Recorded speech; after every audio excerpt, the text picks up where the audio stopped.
एक गांव में दो दोस्त राजू और रमन रहते थे। राजू बहुत ही ईमानदार, मेहनती और अच्छे स्वभाव का व्यक्ति था और इसके विपरीत रमन बहुत ही दुष्ट, क्रूर और धोखेबाज था। एक दिन रमन ने सोचा कि राजू बहुत ही मेहनती है और मेरा तरह तरह की योजनाओं को बनाने में कोई जवाब नहीं। अगर हम दोनों के गुण मिल जाएं, तो हम दोनों मिलकर कमाल कर देंगे।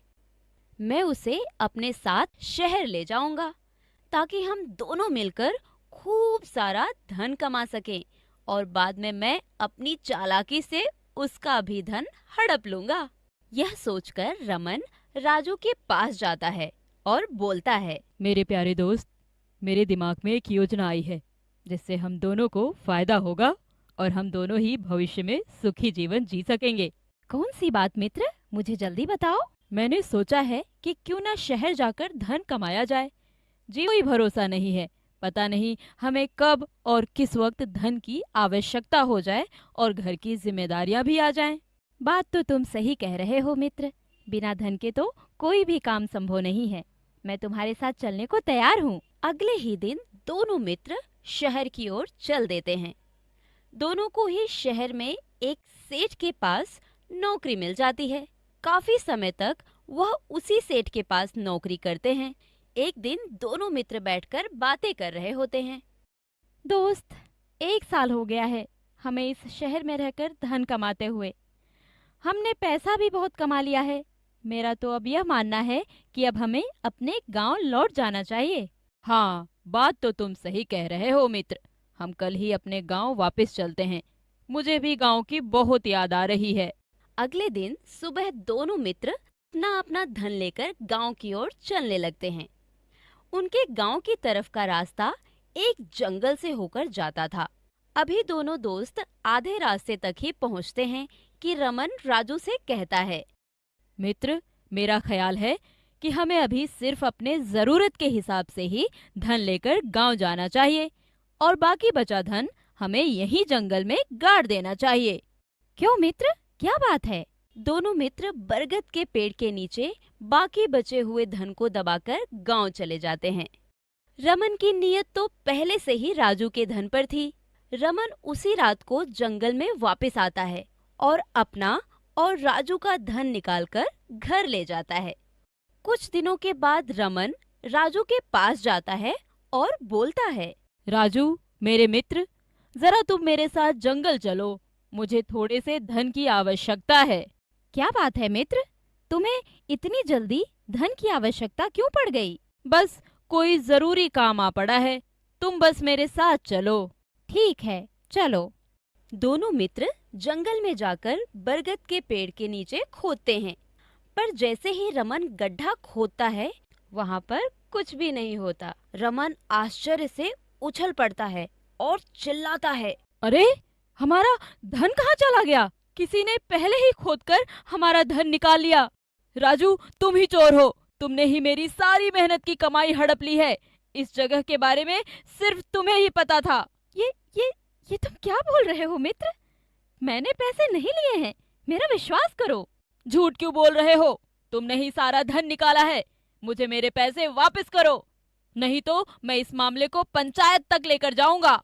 राजू ने अपने आप को सही साबित करने की बहुत कोशिश की, पर रमन अपनी बात पर अड़ा रहा और इस मामले को गांव की पंचायत तक लेकर चला गया।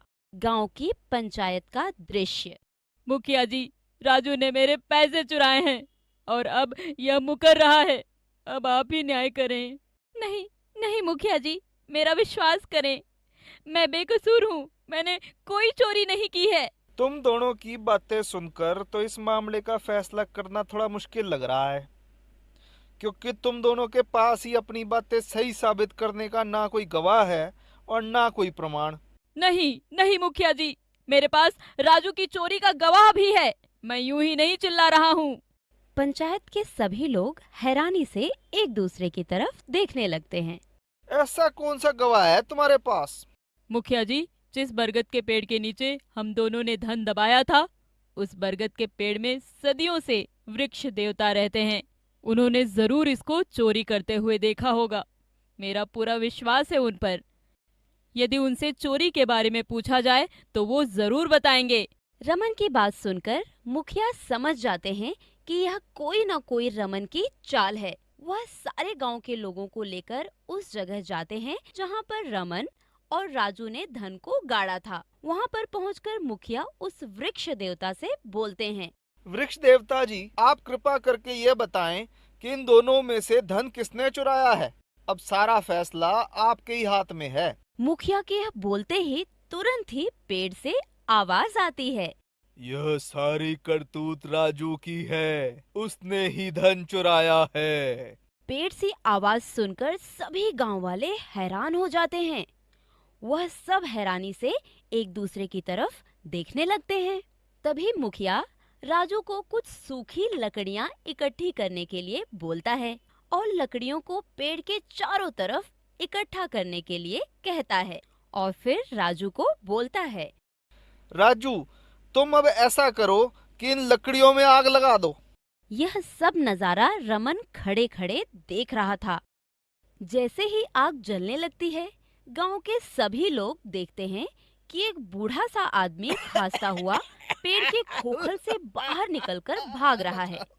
वह बूढ़ा व्यक्ति कोई और नहीं, रमन का पिता होता है, जिसे रमन ने पेड़ की छाल में छिपा दिया था। तभी मुखिया हंसते हुए रमन को बोलता है। मैं तो तुम्हारी चालाकी पहले ही समझ गया था।